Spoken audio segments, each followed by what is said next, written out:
बिस्मिल्लाहिर्रहमानिर्रहीम, अस्सलाम वालेकुम। Welcome to my channel Dawat-e-Islam. मैं हूं आपका दोस्त शफकत अली ऑफिशियल।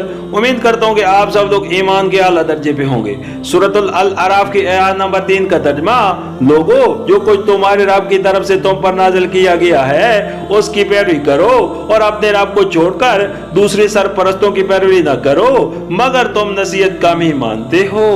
सूरतुल अल-अराफ हाशिया नंबर 4 ये इस सूरत का मरकजी मजमून है। असल दावत जो इस खुतबे में दी गई है वो यही है कि इंसान को दुनिया में जिंदगी बसर करने के लिए जिस हिदायत और रहनुमाई की जरूरत है, अपनी और कायनात की हकीकत और अपने वजूद की गर्ज व गानियत समझने के लिए जो इल्म उसे दरकार है और अपने इखलाक को ताजीब, मुआशरत और तमन्ना को सही बुनियादों पर कायम करने के लिए जिन असूलों का वो मोहताज है, उन सब के लिए उसे सिर्फ अल्लाह रब्बुल आलमीन को अपना रहनुमा तस्लीम करना है और सिर्फ उसी हिदायत की पैरवी करनी चाहिए जो अल्लाह ने अपने रसूलों के जरिए से भेजी है।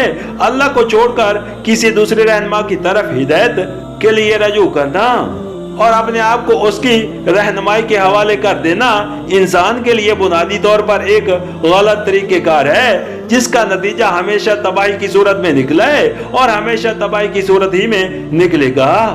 यहाँ उलिया सरपरस्तों का लफ्ज इस मानी में इस्तेमाल हुआ है कि इंसान जिसकी रहनुमाई पर चलता है उसे दर हकीकत अपना वली व सरपरस्त बनाता है, ख्वाह जबान से उसकी हमदो सना के गीत गाता हो या उस पर लानत की बुझार करता हो, ख्वाह उसकी सरपरस्ती का मुतारफ हो या बाशुद्दत उससे इनकार करे।